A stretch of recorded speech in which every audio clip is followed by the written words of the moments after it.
နာဖေယာဆူနာမဏိဖျားဤတောင်ဘက်နှင့်ဆူနာမဏိရေကန်ဤမြောက်ဘက်ကံပေါင်ကိုဖျက်လျက်အရှိဘက်မင်းနံသူရွာသို့တွားသောလမ်းတစ်လမ်းကိုရခင်ကဖောက်လုပ်ထားသည်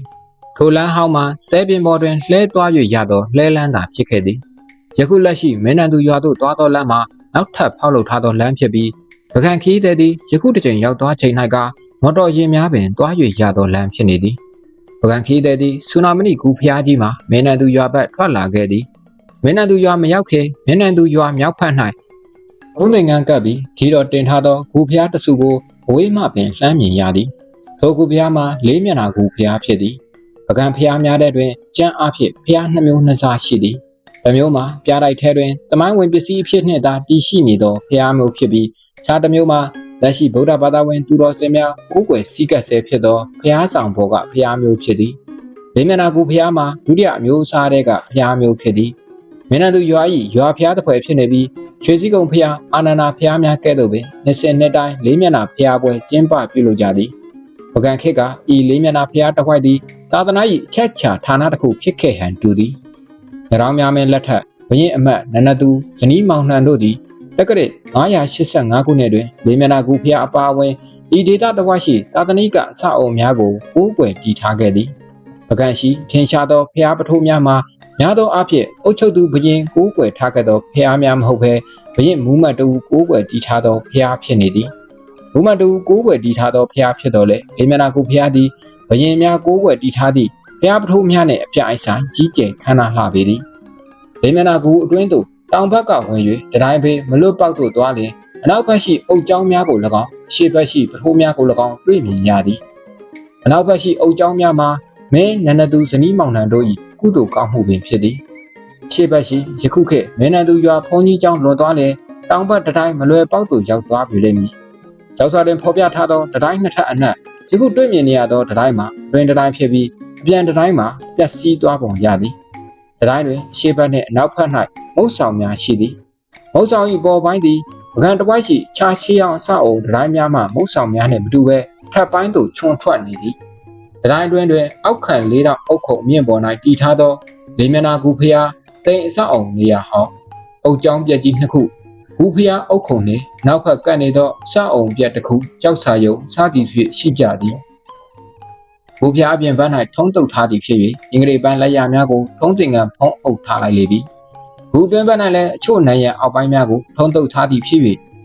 ဘူဝံပကြီးလက်ရများထုံးအောက်ရောက်ရှိနေကြသည်ခြေဘက်အဆောင်များ၌မဟောတရာဇက်ပကြီးများကိုအောက်ပိုင်း၌ထုံးတုပ်ထားလိုက်ရသည်ဖြစ်၍ဘော်ပိုင်းရှိနုပညာမြောက်ပကြီးပုံများကိုသာဂမီးစာနှင့်တကွတွေ့မြင်ရတော့သည်ပကံခီးတဲ့ရောက်သွားချိန်၌ထုံးအသစ်ထပ်မံတုပ်ထားသည်ဖြစ်၍ထုံးရည်စီးကြောင်းများသည်နယ်နမိတ်ကိုကျော်ပြီးပကြီးလက်ရများအတွင်းသို့စီးဝင်လျက်ပကြီးလက်ရများကိုပုံပြက်ပန်းပြက်ဖြစ်အောင်ပြုလုပ်ထားသည်ကိုတွေ့ကြရသည်မြို့ဖလာတရားသည်ရှေးဟောင်းနုပညာလက်ရများကိုဖျက်ဆီးပြစ်လိုက်လေပြီဂုဏရန်၌950ဇက်ကွက်များနှစ်ကျိတ်ရှိစုဖျားများဘုရဝင်ဇလန်းများကိုဂမီးစာနှင့်တကွဖော်ပြထားသည်ဖျား၏အုတ်ခုံအရှိမျက်နှာစာ၌နောင်လူတို့စိုက်ထူထားသောအင်္ဂလိပ်တိုင်ကြီးများရှိသည်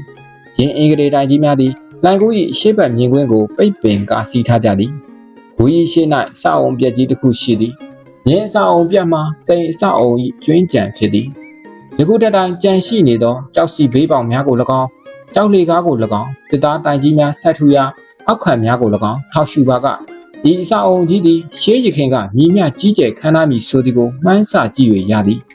တစ်သားတိုင်ပေါင်းအနည်းဆုံး88တိုင်ဖြင့်စောက်ထားသောထိုအဆောက်အုံကြီး၌မူလအမိုးပြတ်နှင့်ဗပုလက်ရာများရှိပေလိမ့်မည်။ဒါတိုင်းအတွင်းရှေးမြောက်ဘက်၌ရှိသောအုတ်ကျောင်းကြီးနှင့်နောက်မြောက်ရှိအုတ်ကျောင်းကြီးသည်ပကံတစ်ဝိုက်ရှိကြီးမားခန့်ထည်သောအုတ်ကျောင်းကြီးများထဲတွင်ပါဝင်ဖြစ်သည့်အုတ်ကျောင်းကြီးများဖြစ်သည်။အရှိဘက်ကကျောင်းအဆောက်အုံ၏ထပ်ပေါင်းများစွာရှိသောလွန်ကြီးကျယ်သည့်ယခုလက်ရှိပျက်စီးအုတ်ပုံကြီးသည်ပကံခေတ်ဘီသူကလက်ရကိုဖော်ပြနေသည်။အောက်ထပ်ပေါ်ထပ်ဆောင်းဆောင်အခန်းခန်းများဇင်းကြံလမ်းများဖြင့်လွန်တရာကြီးကျယ်ခမ်းနားသောကျောင်းအဆောက်အုံဖြစ်သည်အနောက်ဘက်ကအုတ်ကျောင်းကြီးမှာမူပျက်စီးရွရွနေပြီဖြစ်တော်လဲအရှေ့ဘက်ကအုတ်ကျောင်းထက်ခြေနေတော်သင့်ကောင်းသေးသည်ရင်းဆောင်ပတ်လက်ခန်းပေါ်ဆင့်စသည်တို့ပါဝင်သောထို၄တောင်အုတ်ကျောင်းကြီး၌မူလကကျဲဝန်းကြီးမားသောရှေ့ဆောင်ကြီးရှိခဲ့ပေလိမ့်မည်ရှေ့ဆောင်၏ဘေးပတ်လည်၌ကြောက်စီခုံနှင့်သေကားများရှိသည်လေးမျက်နှာကူဖျားအုတ်ခုံ၏အနောက်ဘက်တွင်လည်းကက်လျက်အဆောက်အုံပြက်တစ်ခုရှိသည်ယင်းအဆောက်အုံမှာမိတကတ်တိုက်ဟစ်ဟန်တူသည်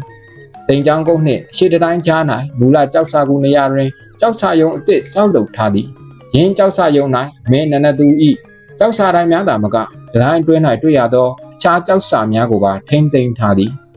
မင်းမျက်နှာဖျားအရှေ့တိုင်းမုံမှထွက်လာသောအခါရှေ့ဘက်၌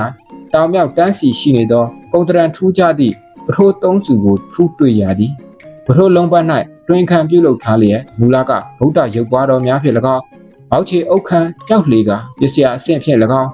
ချိုးစားပြည့်ပြည့်စွာတည်ထားသောပထိုးအလက်စားများဖြစ်သည်အလဲပထိုးအတွင်းနိုင်ရ၌ပုဂံခေတ်ဂမီးစာတချို့ရှိသည်ထိုပထိုးသုံးစု၏တောင်ဘက်တွင်၄တောင်ကန်ကြီးတစ်ကန်ရှိသည်အရှိဘက်မှစီးဆင်းလာသောမိုးရေကို၄တောင်ကန်ရှိရှေ့ဘက်မြေနှိပ်ဝန်း၌ဝတ်စေပြီးလေ၄တောင်ကန်အတွင်းသို့ရှေ့မျက်နှာပေါက်ပြုံမှစီးဝင်သွားအောင်ပြုလုပ်ထားသည်မြောက်ဘက်နောက်ဘက်တောင်ဘက်မှမြေကိုဖိုး၍၄တောင်ကန်အဖြစ်ပြုလုပ်ထားသည်ဖြင့်ရွာဘက်မှ၎င်းဒီမျက်နှာကူဖျားဘက်မှ၎င်းကြည့်ပါက၄တောင်ကန်၏တတိုင်းနှင့်ဖိုးမြေမှာမြင့်နေသောကြောင့်ရေကန်တကန်ရှိသည်ကိုရုတ်တရက်မမြင်မတွေ့ရပေကုန်းမြင့်ပေါ်တက်၍တတိုင်းကိုကြော်ကြည့်လိုက်ပြီးခါကြအမှသာလဲအနေပိုင်း၌ဘေးတွင်အုပ်ရိုးစီထားသော၄တောင်ကန်ကိုတွေ့မြင်ရသည်ကံဘေး၌ရေအဝါဒကောင်းသောတစ်ပင်ကြီးများကိုတွေ့ရသည်နေရာသည်၌လည်းရေလုံးဝခမ်းမသွားပေ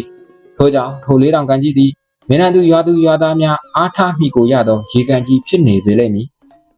နေနေချိန်၌ရှေ့ဘက်မှရေဝင်ပေါက်ကိုတွေ့မြင်ရသည်တခါတရံမိုးအရွများ၍ရေအဝင်များလျင်ကန်တွဲမှရေကိုအနောက်တောင်ထောက်ကံပေါင်မှကြော်လျက်အနောက်ထပ်ငိမ့်ငင်းများရှိရာသို့စီးထွက်သွားနိုင်အောင်စီမံထားသည်မင်းနန္ဒသူဇနီးမောင်နှံတို့သည်နဘေးတွင်အုပ်စီထားသော၄တောင်ကန်ကြီးကိုတူးခဲ့ကြောင်းအရှိဘက်၌ကန်နှစ်ဆင့်တူးပြီးရေဝင်ရန်အတွက်ပြွန်တလားကိုစီမံပြုလုပ်ထားကြောင်းရေကန်၏ပန်းဝန်းကျင်၌ဥယျာဉ်စိုက်ပျိုးထားကြောင်းမင်းနန္ဒသူကြောက်စာ၌ရေးထိုးဖော်ပြထားသည်ပကံပြည်နထောင်များမဲ၏အမတ်ဒေနာပတိကြီးမင်းနန္ဒသူဇနီးမောင်နှံတို့သည်ဤဒေသတဝိုင်း၌လေးမျက်နှာကူဖျားနှင့်ခြားတာတနိကအစအုံများကိုလှူဒန်းထားသောကြောင့်၎င်းခေတ်ဆက်ဆက်ပြည်သူပြည်သားရက်သူရက်သားများကြိုးပြုခဲ့သော၄တောင်ကန်ကြီးကိုတူးဖော်ခဲ့သောကြောင့်၎င်း